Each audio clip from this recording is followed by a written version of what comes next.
Quel avenir pour la monarchie britannique après la mort de la reine Elisabeth II qui sera inhumée lundi à 16h30 heure de Londres? L'accession au trône de Charles III va-t-elle affaiblir le Royaume-Uni? Avec nous pour en parler, Marion Prudhomme, bonsoir. Bonsoir. Bienvenue à vous, vous êtes journaliste au magazine Point de Vue. Avec nous également Jean-Paul Brunet, bienvenue à vous également. Vous êtes publicitaire, professeur à Sciences Po et féru d'histoire, si je ne m'abuse. Marion Prudhomme, on commence avec vous. La question, elle est simple et elle revient comme un leitmotiv alors que la reine n'est toujours pas enterrée. La couronne britannique entre-t-elle dans une zone de turbulence ? Non, la monarchie britannique n'est pas en crise. Comme on peut le voir depuis une semaine, on parle dans le monde entier, presque tous les médias sont en édition spéciale sur le Royaume-Uni. Ça montre que la monarchie britannique est quand même très importante à travers le monde. Voilà, donc elle n'est pas en crise. Le prince Charles a extrêmement bien fait ses premiers pas de monarque, sans aucune fausse note. Il va au contact des gens. Il est certes moins populaire que sa mère, mais il est extrêmement bien préparé. Ouais, on va comparer tout à l'heure avec d'autres monarchies, parce qu'on va voir qu'il y en a beaucoup en Europe de l'Ouest, finalement, des monarchies, plus peut-être que de républiques. Mais qu'est-ce qui fait cette puissance du Royaume-Uni? C'est une monarchie qui règne sur quoi? Sur 2,5 milliards d'habitants à travers le monde?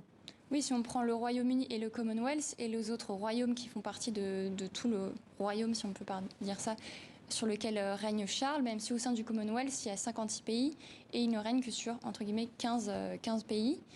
Donc voilà, et le Commonwealth est très important. C'est aussi une richesse culturelle, historique et des liens commerciaux entre les différents pays. Alors si on pose cette question, même si vous le dites, Marion Prudhomme, pas de crise actuellement, mais si je prononce le mot turbulence, il faut bien se rendre compte que la reine Elisabeth, elle n'a pas battu le record de Louis XIV, qui a régné plus de 72 ans sur la France, mais forcément 70 ans de règne, ça marque un pays, ça marque un empire.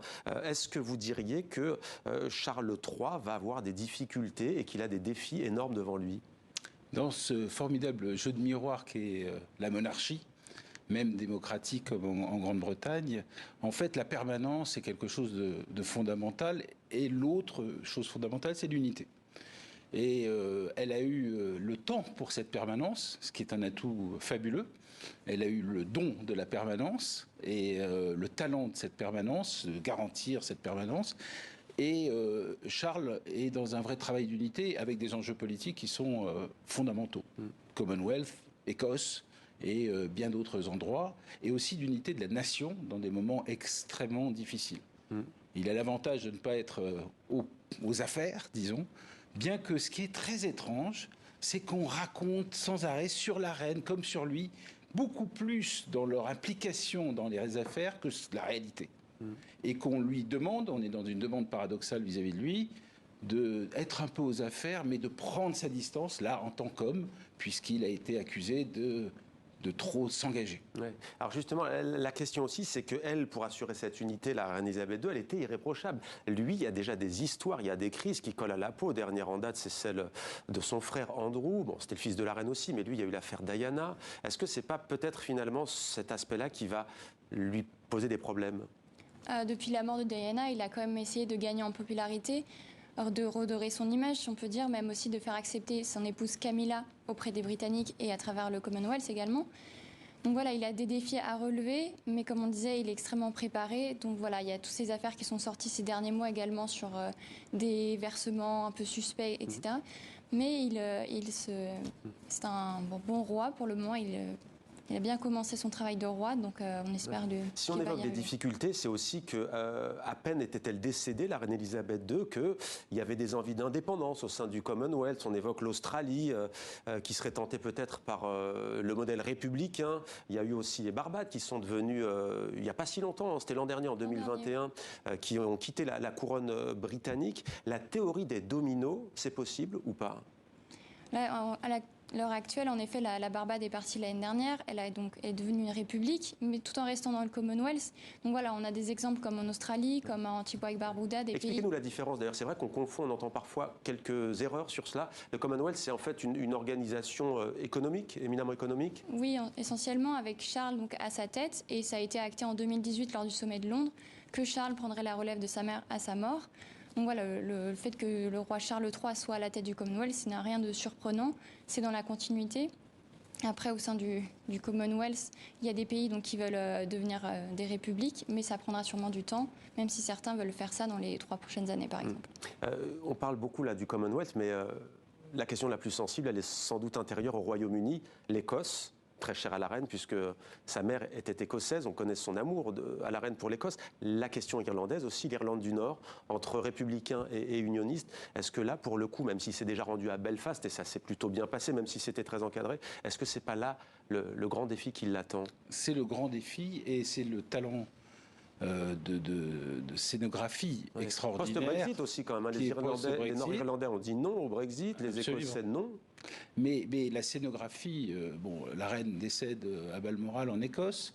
Les images que nous avons vues, qui étaient prises par la BBC, étaient des images extraordinaires, qui emportaient forcément la fierté des Écossais et leur appartenance, ce sentiment d'appartenance au Royaume-Uni. Les deux endroits où le prince Charles s'est rendu immédiatement, c'est naturellement en Écosse, puis en Irlande du Nord. Donc il y a là une manière de gérer l'impératif politique d'unité et la mission d'unité du monarque avec le temps, l'image et les moyens contemporains. Ouais. Mais qu'est-ce que ça changerait au fond, pour revenir un peu et élargir au Commonwealth, qu'est-ce que ça changerait que la Jamaïque, que le Canada, que l'Australie quittent la couronne britannique? Qu'est-ce que ça changerait au fond? Si c'est le cas du Canada et de l'Australie, ça veut dire que le roi Charles perdrait des couronnes. Donc son pouvoir, d'une certaine manière, s'affaiblirait. La reine Elisabeth, au cours de son règne, a également perdu des couronnes. Donc avec la Barbade aussi, elle a perdu une couronne. Donc ça montre aussi que son pouvoir... Comment elle avait vécu d'ailleurs? Pour la Barbade, elle a bien vécu. Le prince de Galles, à l'époque, s'est rendu d'ailleurs à la Barbade à ce moment-là. Et ça, c'est la passation de pouvoir, si on peut dire ça comme ça, c'est très bien passé. Oui. J'aimerais qu'on ouvre un peu, je le disais, on ne s'en rend pas compte, mais il y a peut-être plus de monarchies en Europe de l'Ouest que de républiques. Il suffit de citer donc le Royaume-Uni, la Belgique, le Danemark, l'Espagne, le Luxembourg, Pays-Bas, Suède, sans parler du Liechtenstein, je crois, qui est une principauté comme Monaco et Andorre. La Norvège également. La Norvège. La Norvège également, donc beaucoup de monarchies. Qu'est-ce qui fait la spécificité de la monarchie britannique par rapport à la monarchie espagnole, par exemple? D'ailleurs, l'ancien roi Juan Carlos sera aux obsèques, le roi Felipe également avec son épouse. Alors, d'abord, il y a eu des accidents de l'histoire. La monarchie espagnole s'est interrompue sous le franquisme. Elle a été rétablie par Juan Carlos. Et donc, c'est une monarchie à accident. Et à accident grave. Donc, elle est renée de ses cendres. Accident grave, pas pour les monarchistes. Voilà, exactement. C'est un cadeau pour les monarchistes. Et ensuite, elle a connu, effectivement, je pense que le sens du sacré, la façon de manier les symboles, et aussi le sens religieux. Il n'y a pas de sens religieux, si je ne m'abuse, dans la monarchie espagnole. Il y a un sens religieux dans la monarchie britannique. Et il y a le regard du monde aussi. Parce que la Grande-Bretagne, c'est quand même la nation qui a vaincu la guerre avec les États-Unis, qui a gagné la guerre avec les États-Unis et l'URSS. Donc il reste ça, une grande nation. Et c'est pour ça qu'on parle sans arrêt de la Grande-Bretagne comme d'une puissance en déclin et qu'on parle sans arrêt de la monarchie comme un reflet de ce déclin ou alors une chance de ne pas tant décliner. Et moi, je pense sincèrement que c'est une chance de ne pas décliner. Parce que les Britanniques ont réussi avec le Commonwealth ce que De Gaulle n'a pas réussi, là, avec la communauté française. Ouais, les indépendances ne sont pas passées de la même manière. Quelle différence fondamentale entre la monarchie britannique et la monarchie espagnole? On pourrait dire la monarchie belge aussi, notamment. Outre que le roi du Royaume-Uni a l'arme nucléaire aussi, hein, on le rappelle quand même. C'est peut-être une question de rayonnement à l'international. Finalement, le roi d'Espagne n'est que roi de l'Espagne, contrairement au roi Charles III qui règne du coup sur ses 15 couronnes au sein du Commonwealth. C'est peut-être ce rayonnement à l'international, mais il ne faut pas oublier, on parle de Juan Carlos, qui a quand même empêché un coup d'État alors que la monarchie avait été rétablie en Espagne. Donc il a quand même cette popularité, même si au fil des années, sa popularité a décliné liée à des scandales. Ouais. Justement, à des scandales. Alors je crois que les poursuites sont abandonnées, il me semble, mais il a dû... prendre le chemin de l'exil aux Émirats Arabes Unis, à Dubaï, il me semble. Est-ce qu'une affaire comme celle-ci serait possible au Royaume-Uni ou est-ce que la monarchie britannique est ultra protégée? Parce que des affaires dessous, il y en a, hein, il me semble, du côté de Londres. Oui, il y a déjà des affaires qui sont sorties sur le roi Charles. Mais pour en revenir à Juan Carlos, il a décidé de s'auto-exiler à Abu Dhabi. Donc c'est quelque chose de différent également. Il avait déjà abdiqué d'ailleurs. Hein. Oui, il avait déjà abdiqué il y a une dizaine d'années pour passer la main à son fils, qui est un très bon roi également, avec son épouse, la reine Laetitia, qui fête aujourd'hui ses 50 ans. Donc voilà, il y a cette passation de pouvoir qui fait que l'Espagne reste quand même une monarchie solide, même s'il traverse aussi des crises internes et familiales. Et c'est quoi être un bon roi, une bonne reine, selon vous, en Europe de l'Ouest ? Je dirais que c'est quelqu'un qui est à la fois proche du peuple, qui garde cette distance au niveau politique. Voilà, le roi Charles, comme on a pu le voir il y a quelques années, il prenait parti sur certains sujets, il laissait entendre son opinion, ce qu'il va devoir apprendre à moins faire maintenant qu'il est roi, à laisser Liz Truss et son gouvernement agir, même s'il n'est pas forcément d'accord avec tout ce qui est dit. Après, un bon roi, c'est aussi quelqu'un qui va à la rencontre du peuple, qui est engagé dans certains domaines qui lui tiennent à cœur. Le roi Charles est très engagé dans l'écologie. Il a été depuis une vingtaine d'années, donc il va sûrement continuer, maintenant qu'il est roi, à être aussi impliqué dans ce domaine. Ouais, et avec des réserves. Avec des réserves. Il y a aussi, vous disiez tout à l'heure, c'est vrai que c'est la difficulté pour un monarque. Alors, disons-le, en Europe de l'Ouest, tous les pays qu'on cite quand même, hein, il y a la Belgique, monarchie, mais avec un gouvernement, bien entendu, un Premier ministre, même si on sait qu'il y a des crises à répétition. C'est un subtil équilibre entre s'immiscer dans les affaires de la nation, mais pas prendre position. Il me semble que le roi des Belges, c'était au moment des attentats du 22 mars 2016 à Bruxelles. Il était en Bretagne, et c'est vrai qu'on lui a reproché à l'époque de ne pas être entré de suite ou autre. Il ne faut vraiment pas faire d'impair sur tout ce qui est symbolique et qui touche à la constitution même de la nation. C'est un rôle éminemment symbolique, et le symbolique est tellement important. En fait, on l'a ignoré au profit du rationnel, on l'a ignoré au profit légitimement de la démocratie.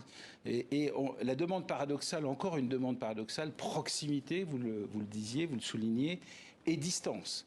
Et la reine Elisabeth, il faut se souvenir, parce qu'elle est célébrée à juste titre, mais il faut se souvenir des crises, parce que justement, par 3-4 fois, elle a fait preuve de trop de distance émotionnelle dans une société, dans une époque qui est très chargée en émotionnel et dans laquelle les gens demandent au symbolique, au pouvoir symbolique, à la monarchie, d'être proches. Et là, Charles, il me semble qu'il a compris quelques aspects de l'époque contemporaine de façon très forte. Et il a pris des crises. Enfin, on appelle ça la firm, the firm. Mais il y a aussi un vrai travail, et on le voit dans les images, on le voit dans les comportements extrêmement émouvants. Quand on voit le roi devant le cercueil de sa mère, et le grand étonnement de tous les journalistes du monde et de tous les téléspectateurs, on le voit dans sa peine. Ça ne paraît rien, c'est une révolution d'image. Ouais. Et une question pour finir, peut-être Elsa. Pour vous, Marion Prudhomme, elle va peut-être vous surprendre, mais une fois, un historien belge disait ici sur TV5 Monde que la France était peut-être dans son fonctionnement plus monarchique que la Belgique. On pourrait comparer à d'autres. La France a-t-elle gardé des reliques, des reliquats de la période monarchique ? Oui, d'une certaine manière, quand le président Emmanuel Macron, dans son premier mandat, se revendique du pouvoir jupitérien, il se revendique d'une certaine manière de la République. Quand on accueille, par exemple, Vladimir Poutine il y a quelques années, on le fait au château de Versailles. Donc il y a quand même des attachements à la monarchie qui perdurent encore à l'heure actuelle. Merci beaucoup à tous les deux, Marion Prudhomme, et merci à vous, Jean-Paul Brunet, d'avoir répondu à nos questions sur TV5 Monde. Les obsèques de la reine, donc lundi 16h30, heure de Londres. En attendant, les Britanniques font la queue et s'arment de patience pour lui rendre un dernier hommage, un dernier adieu.